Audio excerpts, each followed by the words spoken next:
Hey, Paul, how's it going? Hey, not bad. Okay, I'm wondering if you remember one meme in particular. Now, visuals are hard to do, so let me describe it. The container ship, the giant container ship that famously blocked the Suez Canal in 2021. It was named Ever Given, if that helps you if it jogs your memory. The meme was the very kind of bottom of the ship and this little tiny excavator just trying to dig it out without much success. I think we've all felt like we're the excavator at some point, but it was sort of such a moment, like that energy of like trying to make a dent or a difference when you're the odds are against you.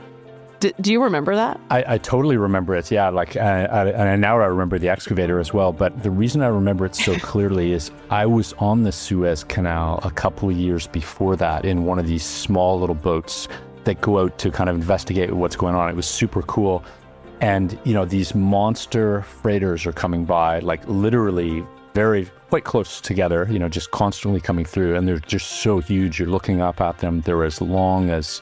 You can't even see the end of them. They're like 1,300 feet or 400 meters long, and they're just so large, right? But I was imagining that just suddenly stopping, right? And how big a deal that would be for the ships, like on site. But then when you think about how much these hold, like 20,000 of those small containers in the biggest of the freighters, suddenly global trade is disrupted within hours, right? Like massively. And so I was kind of thinking of all that. And that meme was pretty cool with the little excavator.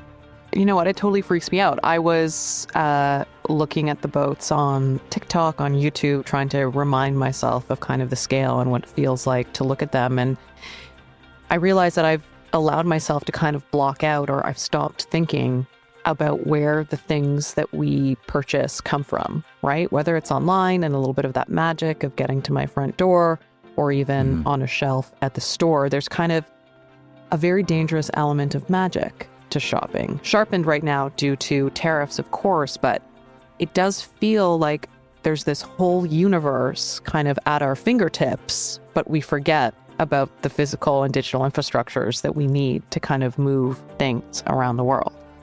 Yeah, so today we're unpacking that quiet revolution, that device that changed everything, as you say, from where stuff is made to how cities grow. And we're doing that with somebody who literally wrote the book on it. I think he wrote 2 books about it. And he has more books than that. Yeah, several editions too. Right?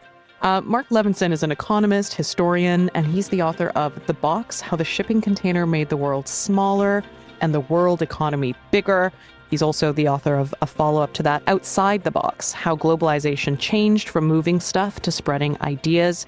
His work is all about transformative technology, yes, but it's also about deregulation, global capitalism, and that invisible infrastructure that moves the modern world. Right, so we'll talk about the ripple effects, no pun necessarily intended, about containerization and how it transformed ports into these modern data hubs and other cutting-edge technology places, and what it means for sustainability in an era of climate risk and trade disruption. We're going to go all the way from port cities to planetary supply chains, and Marc Levinson's going to help us see the world a little bit differently. Marc, welcome to Policy Prompt. Well, thank you for inviting me to join you. Great to have you, Marc. Let's start off with something that I know we both really appreciated about the book and the box, and that is how you bring life to something that we don't really mostly have very much line of sight on, right? How stuff gets around the world. But maybe to contextualize it, could you paint a bit of a picture of what a port used to look like, even for centuries, right, before containerization happened, and then a little bit of what they look like now? Sure. Ports in the pre-container days used to be located mainly in cities, not outside cities, but in cities, because A, you needed a lot of labor to handle the vessels, and B, you needed to be able to get the cargo, whether it was for retailers or for factories or for whoever was to receive it, to organizations or individuals who lived close at hand. So the port was right there in the center of town. And there were a lot of people involved because loading and unloading cargo was a very labor-intensive business. Hmm. In the early 1950s, just to give you an example, there were about 50,000 dock workers in London. There were about 50,000 dock workers in New York during the same period. These people didn't work all the time. They worked when there were a lot of ships in port and a lot of labor was needed. And they typically lived in locations close to the port because they needed to go and try to find work every single day. The way that ships were loaded back then was what was known as a break bulk cargo handling, break bulk shipping. And break bulk means that you had little pieces, literally the bulk, whatever it was broken up. And so you might have a wooden crate, a bale of cotton, a barrel of nails, whatever the item might be. All of these individual items ended up being loaded aboard a ship. They all had to be handled one by one. Typically, they were stored in a warehouse near the dock. They were brought out onto the dock one by one, put onto a wooden pallet. The pallet was lifted into the hold of the ship, and then they were taken off the pallet one by one and stowed away.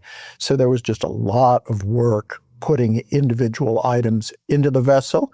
And then at the other end of the voyage, taking each of these individual items out of the vessel and getting it where it needed to go.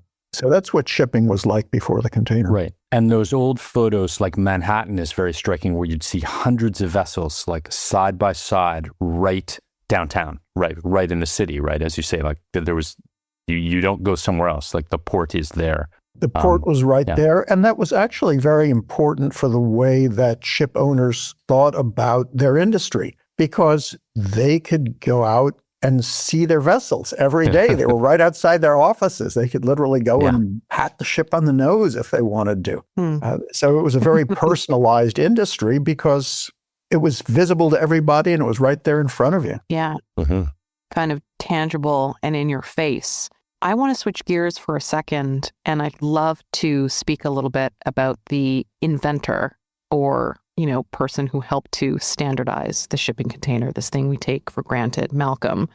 And not that I'm on a first name basis with him by any means, but it strikes me that Malcolm McLean is sort of a forgotten American innovator, right? The standardized container was an absolute revolution. Maybe we could just speak a little bit about, what did Malcolm see that others missed? Like, was he a logistics genius or just somebody who naturally kind of right place, right time, post-war economic conditions and deregulation? It's such a huge question to talk about Malcolm, but I'd love to bring him forward now. Okay, we're talking about Malcolm McLean. And let me make clear at the start that Malcolm McLean was not the inventor of the shipping container. Okay. The shipping container was not a new idea. Okay, right. Since at least the 1700s, people had been very clear that if you could take a bunch of small items and put them into a bigger box, it would be more efficient to ship them. So that was old news. Different companies had tried this over the years, both in Europe and in North America. Your Canadian listeners will probably have heard of the White Pass and Yukon Railroad, which had a single ship that carried small containers from Vancouver up to, I believe it was Skagway, and then sent them off into the Yukon. There were railroads in the United States that used a version of containers in the 1920s and 1930s, and railroads in Europe. So the container itself was a really old idea. These containers, though, had never paid off financially. They had no broader consequence. And one of the reasons for that, I think, is that all of the companies engaged in freight transportation were concerned about protecting their own businesses. So they wanted to have a container that would help them get a little more profit on their railroad or on their ship. They really were not thinking about the system.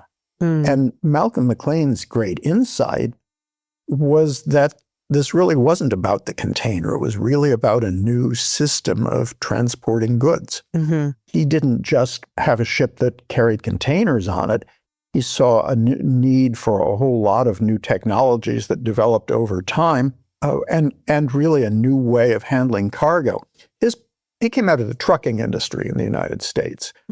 And part of one of his most important insights, perhaps, was that the customer, the shipper, which is the cargo owner usually, Mhm. didn't care about how the cargo got where it was going. It was not interested in anybody's ship. The shipper was concerned about getting the cargo to its destination cheaply and reliably. Mhm. That's really very different from the way that many people in the regulated world of transportation thought about their business. And you remember the ship lines were mostly privately owned by families. They had an emotional attachment to their businesses. They wanted to promote their businesses. McLean had none of that. He was saying, what can we do here that's going to be interesting to shippers and make us some money? Mhm. And so the insight that your business is not shipping, it's freight transportation, doesn't seem like much today. But that was really an enormous insight because that's not the way the world worked in the 1950s.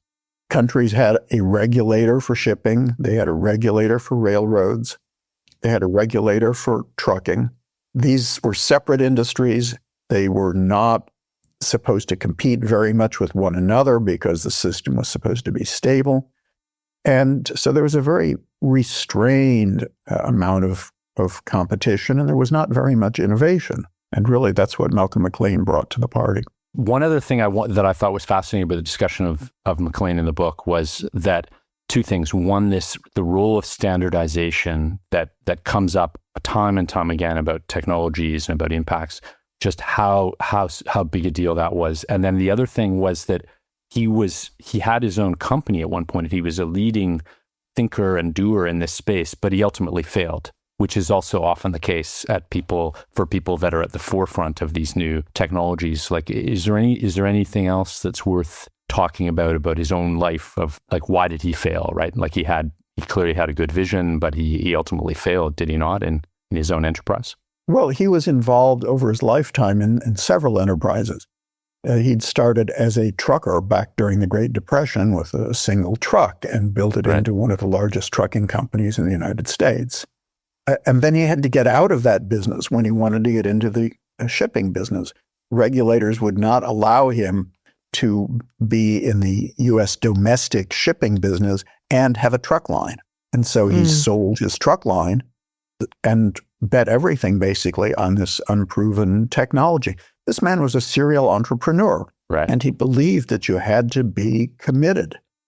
He put all of his wealth into the ship line. He borrowed a lot of money, took a very highly leveraged position because he knew that was essential for his success. His attitude was, you've got to be all in or you're not going to make it. Mm-hmm. So he built one ship line, which it became known as Sealand. It was for a while the largest container ship line in the world and was eventually sold off for a good deal of money. Its remains are now owned by the Danish company Maersk. He had a lot of money. He served on some boards, was kind of bored with that, wanted to get back in the game, bought another ship line, bought United States Lines, which was then the biggest ship line of all sorts in the United States, made some bets on container shipping. And his bets turned out to be wrong in this case. The timing was bad. He got the wrong ships at the wrong time, and U.S. Lines ended up in bankruptcy. Overall, right, wrong on the timing. I mean, with entrepreneurs throughout history, this is it, right? You're all in and you get lucky. Sometimes you get the right picks at the right time, but sometimes you fail. Sometimes you don't even get credit. Well, in the early days of container shipping, there were a lot of failures because companies were placing huge bets. One of the odd characteristics of this industry is that just when business is lousy, you've got to make gigantic investments because the business is highly cyclical. It's going to start to grow at some point, and if you don't have ships, you can't profit from the upturn. So people are betting everything, and they're betting on what the technology is going to be 5, 10, 15 years from now. Do we want to buy the fastest ships possible? Do we want to buy the most energy efficient ships possible?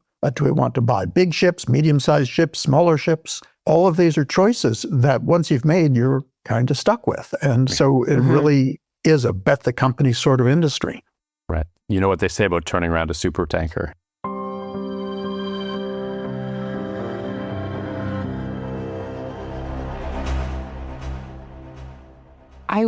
I was feeling like another area going forward related to sort of shipping and ports that we see people making, maybe not bets, but predictions around, is how human labor will be reoriented or reaugmented. And I think you bring forward the kind of human costs or disruptions of the standardization of the container and what it did to ports, right? The dislocation of longshoremen, the reshaping of dock work, both in terms of geography, but also just function, right? Maybe we could touch on what kinds of jobs disappeared and what kinds were created as we kind of leap forward to today's more automated, smart port, where there are similarly winners and losers in terms of employment and efficiency gains. The work on the waterfront has never been steady. Most of the people who work on the waterfront work there when there are ships in port. And when there are not ships in port, there's a lot less work. That's true whether you're a dock worker or a truck driver or a customs broker and you don't have goods to process. So everything is really tied up in how much cargo is coming in or going out. And that was the case in the pre-container era as well. That's why you had the ports in the big cities, because there was this great need for contingent labor. By contingent, I mean labor that could be available if it was needed. Yeah, sitting in taverns and pubs and things like that nearby. Doing other jobs. Yeah, doing other jobs. You had dock work, which paid reasonably well, but it wasn't there every day. And so often the dock workers had to go somewhere first thing in the morning, check in, see if there was going to be work available for them. And if not, they could go somewhere else and try to find a different job for the day. So this was perhaps the preferred work for many of them, but it was not steady work. It had a lot of ups and downs. This business has been totally transformed by containerization and technology in a number of ways. I'll just give you a few examples. There used to be an important job on the docks, which was called a checker. The checker walked around on the dock with a clipboard, and literally it was his job to make sure that this piece of cargo was here, check it off, make sure it was loaded, check it off, and you had checkers all over the docks keeping track of cargo. Well, we have computers doing that kind of job today. You don't have too many people walking around with clipboards in modern container terminals. Of course, you had the people who were handling the cargo, either on the dock or in the hold of a ship. There's still people on the wharf, but they're typically not handling the cargo at all. They may be needing to touch the containers. Depending on the port, they may be driving vehicles that take the containers to and from storage areas. They may be helping lash containers together on the deck of the ship before the ship sets sail, but they are not handling individual items of cargo. That doesn't happen anymore. So these kinds of jobs really vanished. On the other hand, you've got some jobs that didn't exist before. And the people who continue to work on the docks tend to be very highly skilled and very highly paid. For example, the operators of container cranes are some of the best paid people in industry, at least in the United States. Sometimes sitting 150 feet above the ground in a cabin trying to lift an individual container from a ship and putting it onto a vehicle to take it to storage, or lifting it from the vehicle and loading it on the ship. Some of that work is now done from an office with computers and cameras rather than in the crane. But nonetheless, it's highly skilled work and it's well paid, but it doesn't require nearly as many people as you used to have on the dock. Maybe just drilling into that modern port a little bit more, that you often hear about just how high tech it is to know which container goes where, and as you say, to optimize. Like it's competitive, right, between ports, and it really matters where you place the containers and who, which ones need access first. And could you say something about that? Like, are these computer algorithms that are determining the exact placement of things and the optimization? You've got computers that are controlling this process. if a container comes in to be sent out on the next boat, a truck driver brings in a container. In some ports, there's a computer which says where that container should be put in the stacks, so it'll be most efficient to take it a day or two later and put it on board a ship. The degree of computerization varies greatly from port to port. Similarly, the process of loading the vessel. There are a bunch of considerations. Where is the refrigerated cargo going to go on the vessel? Because there have to be power outlets. Is there hazardous cargo? Okay, that has to be loaded in special locations. And what about the overall weight of the vessel? You can't load it in such a way that it's going to tip over in one direction. So you'd have to know how much each container weighs and make sure that the vessel is properly loaded. Well, vessel loading is another job that used to be done by dock workers on the dock. They had a lot of knowledge of the ships. They knew where it was smartest to stow this item or that item. Right. That kind of expertise is no longer valued. Those decisions now are made by a computer back at the office. Yeah.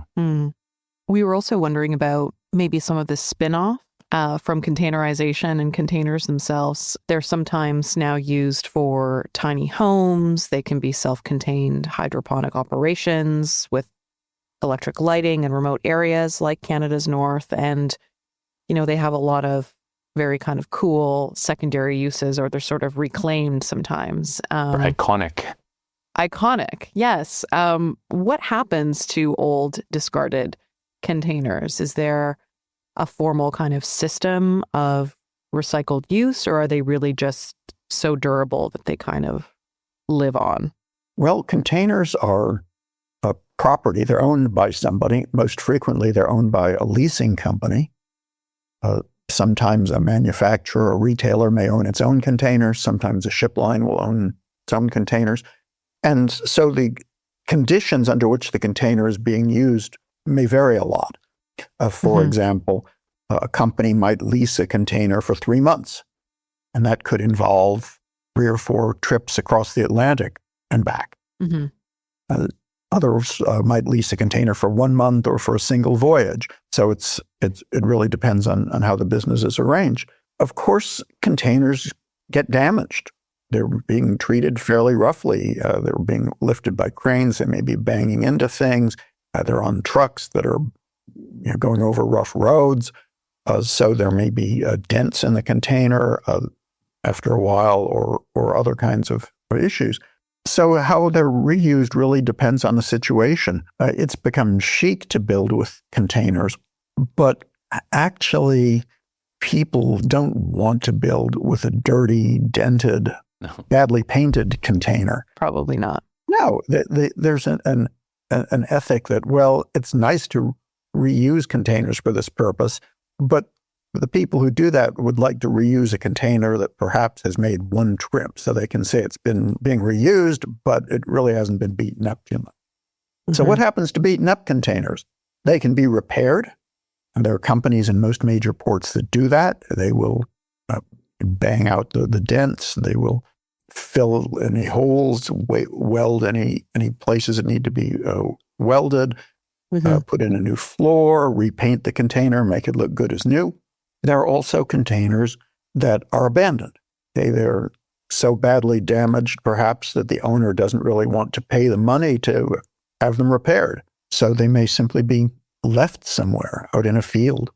At certain ports, you can see stacks of abandoned containers. And there's a legal process for taking these over and getting rid of them. The local government has to find out who owns the container, has to publish notice that it plans to condemn this container, and wait for the owner not to respond.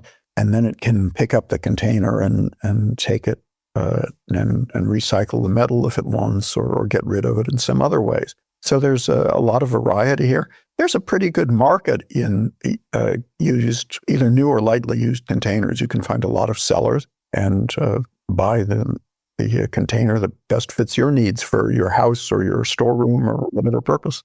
Updating our Facebook marketplace searches, I guess. It's, another way they become more visible, I guess, but outside of their primary use.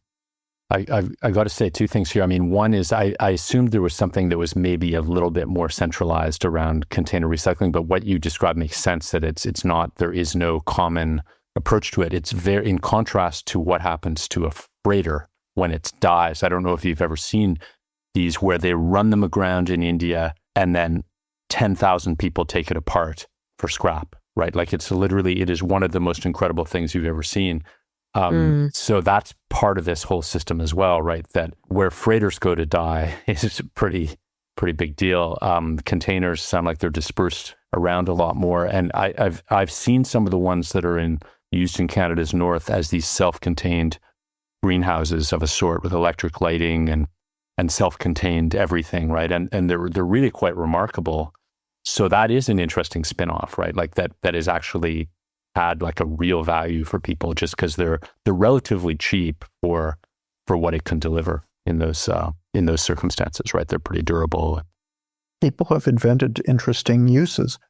When I originally wrote the box, I was not focused on this at all, and was quite surprised. One of my first speaking engagements was on a program along with two architects who specialized in building container buildings, which was something that I wasn't familiar with, but turns out to be a growing industry. There are a lot of companies that do that. They're not looking to use recycled containers. That really gets in the way of their efficiency. They're buying purpose-built containers to build their buildings. That's fairly common now. And they're fairly cheap because they're made in such mass number now that, for what you get, it's a relatively cheap product. Policy Prompt is produced by the Center for International Governance Innovation. CG is a nonpartisan think tank based in Waterloo, Canada, with an international network of fellows, experts, and contributors. CG tackles the governance challenges and opportunities of data and digital technologies, including AI, and their impact on the economy, security, democracy, and ultimately our societies. Learn more at cgonline.org. One thing that we wanted to note was back in 2008 that BBC launched something called the Box Project, I believe, which looked to track a shipping container's journey around the world. Like there was a fascination about just like what happens, where do these go, what is it, what does international trade look like, what does globalization look like? So they did that in 2008. We're here almost 20 years later. Like, how different do you think that journey is now compared to 2008, or is it relatively the same thing? Like, what would your sense be of that journey and how it's evolving? Well, I worked with the BBC on that project, and they ran into a few problems that were not really anticipated. Some of them have been resolved now. Some of them not. They painted a container bright red, said BBC on it. It turned out that not every ship line was eager to have that container on its deck because it thought it might make it a target. So that was an issue. The BBC's original idea was to trace the movement of this container around the world. And, well, for a while that was fine because the container was on a ship. And then the container got to China. And then it disappeared because when it's not filled with cargo, a container is usually sitting in a container yard. It's not doing anything exciting. There's nothing to show on your map. And so they had this container and it was sitting for a couple of weeks waiting for someone else to use it for another shipment. So the story of this container being in constant motion wasn't working out very well because that's not how containers are. And that's still a circumstance today. The container will arrive at Vancouver, and it may be then shipped onward to Calgary, and the contents unloaded, and then it has to be made available to somebody who has something to ship out of Calgary. And that may take a while to find someone else to use the container. So until that happens, it's just going to sit there. And then the BBC had a bit of a problem when the container was stowed under decks. Back in those days, and it's not that long, a communication technology wasn't so good. They had the idea that they were going to have satellite communication with this container, and that worked when the container was stowed on the deck. But when it was stowed inside the vessel, underneath a whole bunch of other containers, the communication didn't work out very well. That situation, by my understanding, has been somewhat improved today, but it is still a challenge for cargo owners. They would like to know exactly what's going on with their container every minute of the day in some cases. And often that's possible, but not always. I like the idea of the containers being rogue, subverting the system. Off the grid. Yeah. I think there's this in people's heads, there was this perfect container that's always fully utilized at every point in time. And there's an efficiency question there for sure. But that's kind of the point, is that there will be a container when you need it, but you're not necessarily using it all the time. That makes sense to me. And they're not that expensive to kind of leave idle, right? There's not a high cost of kind of like keeping them empty. Fast forwarding to today, we went through the COVID period where suddenly shipping containers were, you'd know how much they went up in price, but it was like astronomical, right? And now we're in a tariff world where once again, containers have a central role here. Are we likely to see skyrocketing costs again, just because of the market disruption that is happening for container costs? Are they likely to shoot to the moon again? Well, the cost of shipping a container has been higher than it would otherwise be, mostly because of issues in the Gulf of Aden and the Red Sea. You're aware of the Houthis shooting at some ships going through there. And as a result, many ship lines, container ship lines and lines owning other sorts of vessels, have gone around Africa on the way between Asia and Europe. That adds at least a couple of weeks to the voyage. And so it basically takes capacity out of the market. Okay, a ship can't make as many voyages over the course of a year when each voyage is several weeks longer. And so that has been what's been supporting freight rates. Were suddenly the Suez Canal to be widely used again, were shippers to be confident that it would be safe to send their cargo there, then freight rates would drop quite substantially. It's quite possible that the tariff wars that are going on now will lead to a reduction in the total amount of cargo shipped, and also perhaps over time to a change in the way in which cargo is shipped or the routes.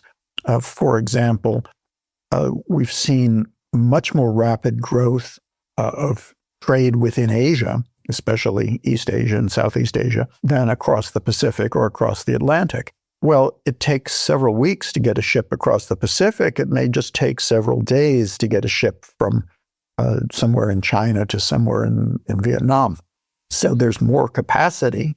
Again, the ships can make more voyages over the course of a year, and that would tend to drive freight rates down. We shall see. And of course, the story on tariffs changes within 24-hour periods. So I guess we'll know what we're up against again in tomorrow's news. And this has consequences for ship lines and for ports. Yeah. One of the choices that ship lines have to make when they're ordering new vessels is what size should the vessel be? And they devote a lot of attention to this because they're purchasing vessels usually with a specific route in mind. Yeah. They think that there's going to be a market for a service that originates at this port, stops at these 7 ports, and then terminates at some other port, and then maybe reverses the route or takes a different route back to the point of origin. And so they estimate what the need is going to be in a couple of constraints. Okay, first off, container shipping almost always occurs on a regular schedule. Okay, there is a similar ship that leaves this port every Tuesday and follows this itinerary and arrives at this other port 13 days later. Okay, you don't get into the business by building one ship. Okay, if you want to serve that route, you're going to need to purchase 5 or 6 or 7 identical ships. So there's a very large investment to do that. Also, if the world economy changes, you may have the wrong ship, okay? If, for example, you've purchased one of these gigantic ships, the kind that are carrying more than 20,000 20-foot containers, and perhaps there's less demand for imports from East Asia in Europe, which is where these ships mostly sail. Now you've got to take that giant ship and find another route to put it on, but it's too big for a lot of ports. You may not have as much flexibility to move it around. So you've got a problem. These are the sorts of choices that the ship lines have to make when they order container ships. Totally. And right now, that the chaos of kind of off again, on again tariffs, I can imagine is crazy for these logistics.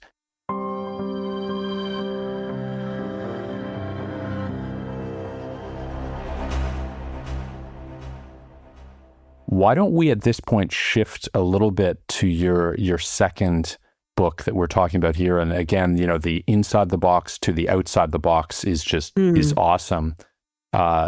You talk about globalization entering that new age of what we often refer to as intangibles, right? Like the tangibles have gone to the intangibles. So moving stuff is less central than moving services, information, and ideas. And so as global trade relationships are being recalibrated right now, how is this flow going to shift, right? The change in services and information and ideas. What does it mean for the physical system we have in place right now, that trade level of goods is going down relative to services? Like, is that going to be a sharp trend downwards, or is it going to maintain what it's doing, and the services is kind of added on to it? Like, how do you see that evolving?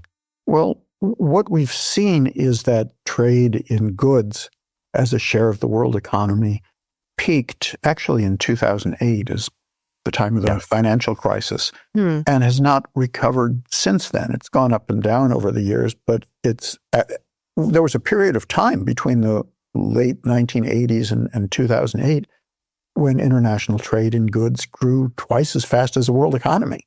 Yeah. Those days are really long gone. And at this point, the world economy in most years is growing faster than international trade in goods. So it's not like all this stuff is going away and we're not going to need container ships anymore, but this is not driving the world economy to the extent that it used to. There's a lot more exchange of services and ideas and intangibles, and it's really hard to measure it. So it's much tougher to talk about. With goods, every good that's traded internationally goes through a customs service, and the customs service wants to know what the value of that good is, and that's how the trade data are compiled. But right now, we're doing a podcast, and the podcast is in Canada, but maybe someone in another country is listening to this podcast. Well, that's international trade, but it's not going to figure in anybody's trade statistics. We don't really have a clue as to how much of this kind of trade is occurring. One thing in your book that I thought was very interesting, because we think about these things a lot. I've been working on these things of the phases of globalization, one major transformation to another. And you talk about 4 phases in this book. And I think if I read it correctly, the third phase was relatively short, right? It was kind of like almost peak globalization and trade of physical goods, as you were just describing. And we're now into this 4th phase, but you don't describe it in a lot of detail because you think it's still very nascent, right? But what is that 4th phase? Where are we starting to head into? The 4th phase is difficult because it's very hard to understand or measure, and there's some real conceptual issues that will likely keep us from measuring it forever. Think about the case of a company that has research operations in different countries, and its researchers are sending emails back and forth to one another, and they're getting together a couple times a year to share what they're finding in their work. So that's trade. Okay, that's a valuable commodity, this information about their products and so forth. But how do you value that as a traded commodity?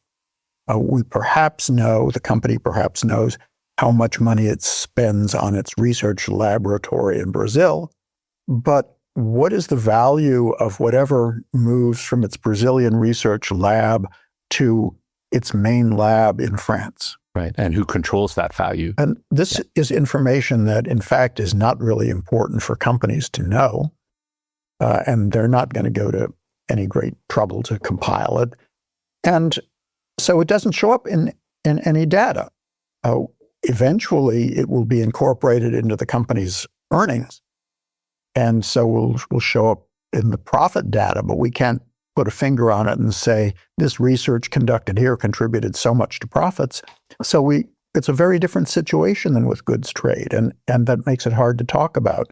You can see headlines about whether we have a deficit of a merchandise trade, but you can't see headlines about whether we have a deficit of trade in ideas because, frankly, we don't know. Do you see that as something that needs maybe more kind of standardization or quantification or more of a language around it? It sort of strikes us that you've described container ships as the workhorses of globalization, a hallmark of recent decades, and it sounds like it could be sort of chaotic or disorienting if there's no new framework in the way that the standardization of the container itself helped, find alignment and agreement across modes of transportation and kind of different jurisdictions. I guess it's a long way of asking you, how do we start to build that language and that thinking? Well, it's a truism in business that if you can't put a number on it, it doesn't matter. And unfortunately, that's the situation here, just because of the nature of this sort of trade.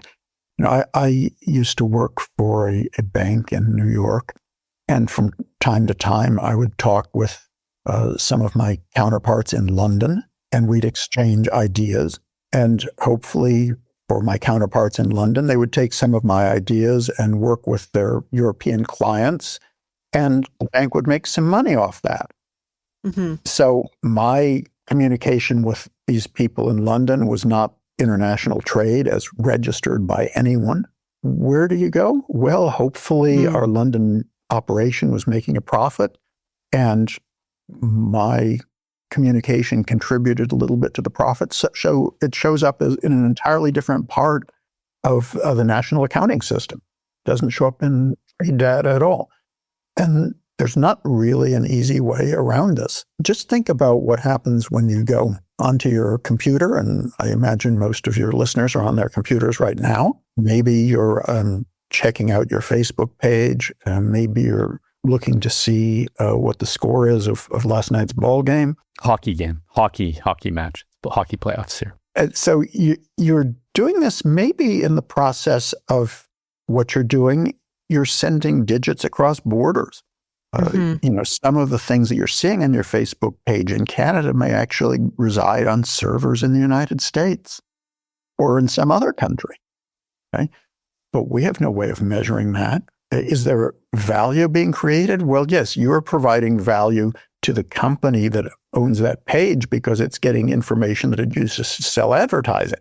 So you can think of the information that it has about you as a valuable commodity. It doesn't have a price attached. The paradigms are really challenging right now for governments and others that are trying to define, okay, what are the best things we can do to increase productivity, to target growth, et cetera, right? And it goes back to this famous economist comment by the Robert Solow, who said in the 80s about computers, he's like, the computer age is everywhere except in the productivity statistics, was like a famous thing, right? And so there's this lag question of like, it happens, there's growth going on, there's impact, but you can't measure it well. And then you don't really see it until you see it in the company revenue. And you've seen that to some degree in the FANG and the big, the big tech companies have had huge growth, partly because of these decentralized models. And countries are struggling to figure out what the right framework is, right, to capture more of that and to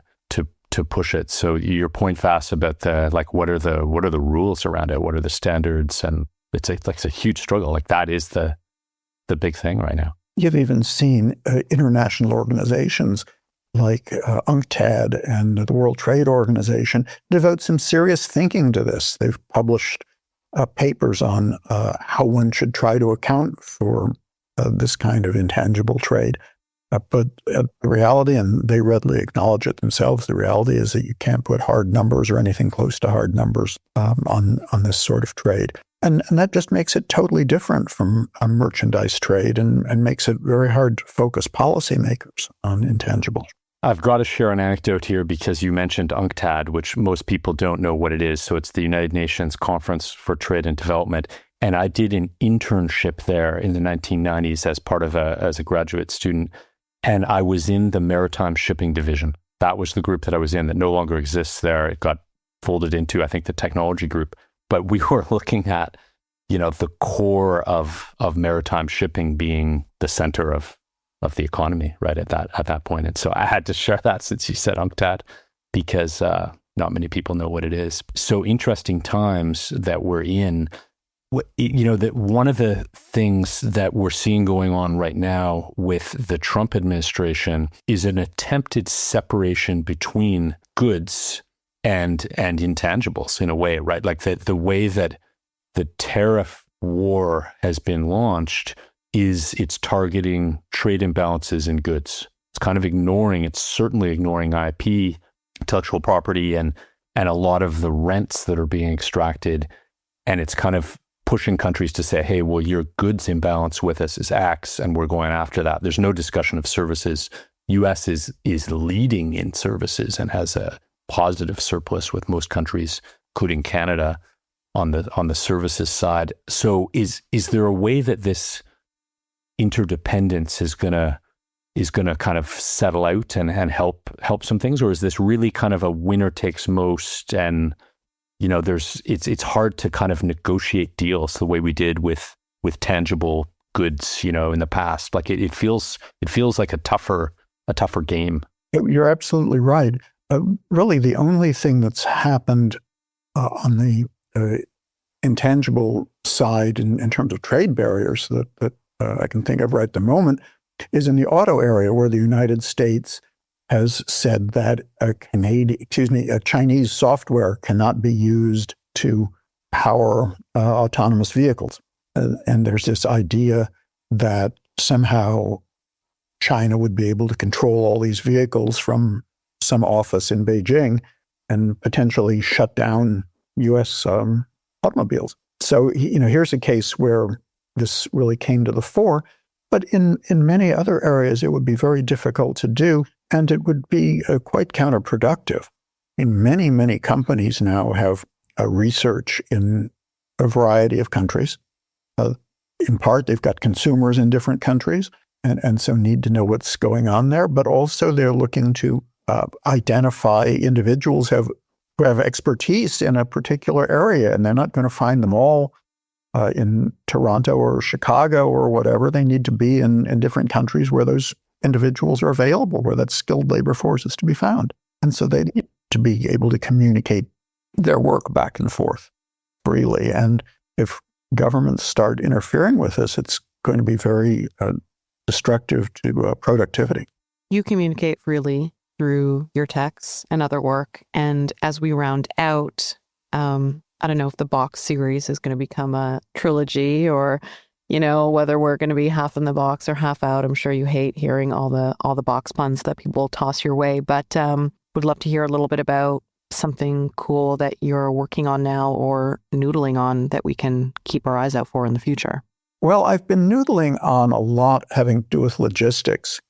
It's been fascinating to see how much money has flowed into the logistics industry. A lot of people with a Silicon Valley background have looked at this industry and they've said, oh, this is really inefficient, because there are a lot of inefficiencies in supply chains. And they've said, well, we do software. We can make some software that will deal with all these inefficiencies and make these companies run better and make supply chains run better. Mm-hmm. So there have literally been hundreds of companies founded to try and squeeze these inefficiencies out of supply chains and improve the logistical system.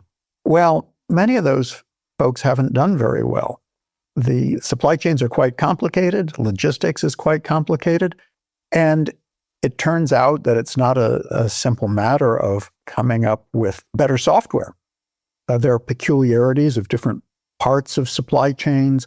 There are peculiarities in shipping and in other related industries that are there for a reason in many cases.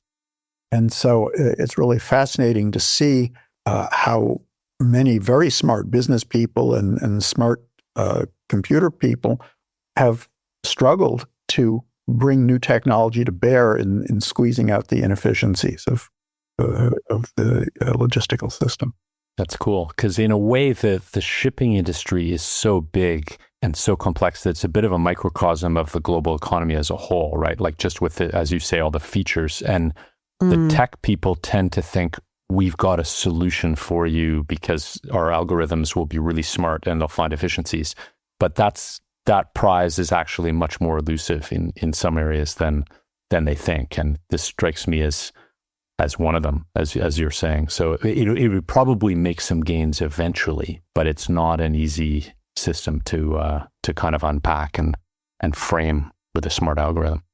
I think that's right.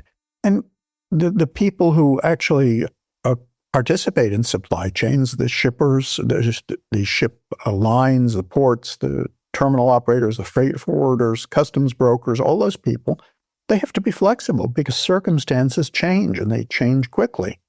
So all of a sudden, this cargo that you have ready to go can't go from here to there because there's been a change in a regulation, or it can't follow this route because a hurricane is coming, or it's not available because a factory caught fire. And then what do you do? And so this is an industry where people have to be very adept at dealing with unanticipated change. And that doesn't always lend itself to fixing with an algorithm. So be flexible, stay flexible, but also trying to eliminate that slack as much as possible. That's a fascinating kind of tension to hold forward as we think about how this economy is going to continue to evolve. Marc, thank you. It was so fun to talk to you. Been great to talk with you.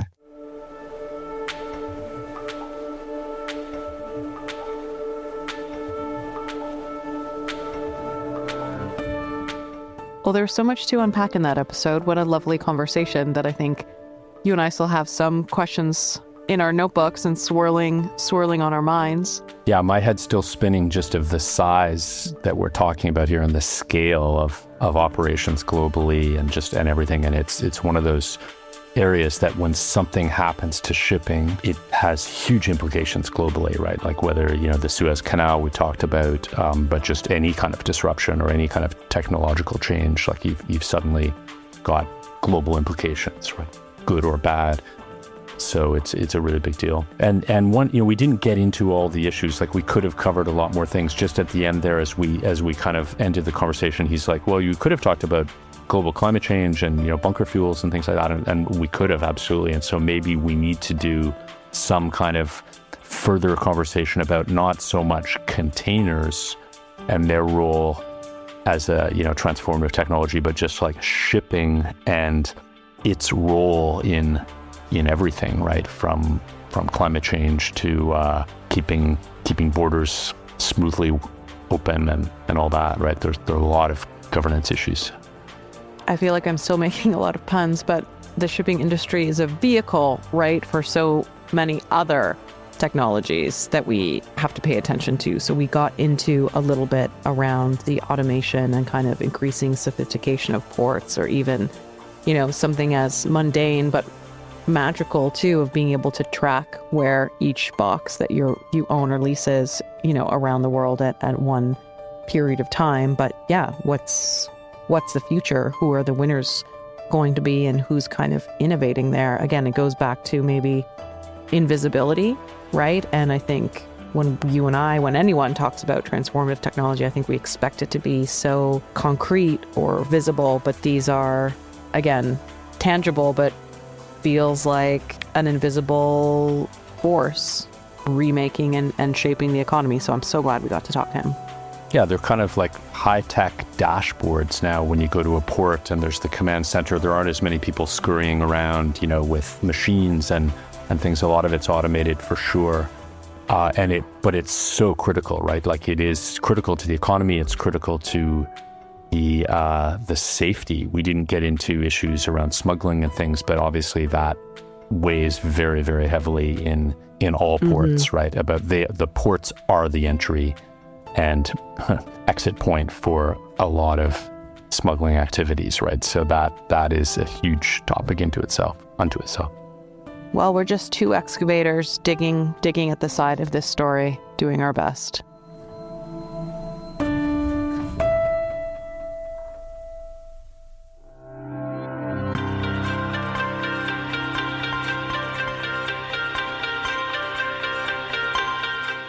Policy Prompt is produced by me, Vass Bednar, and Paul Samson. Tim Lewis and Mel Wiersma are our technical producers. Background research is contributed by Reanne Cayenne. Brand design by Abhilasha Dewan, and creative direction from Som Tsoi. The original theme music is by Josh Snadelaga. And special thanks to creative consultant Ken Ogasawara. Please subscribe and rate Policy Prompt wherever you listen to podcasts, and stay tuned for future episodes.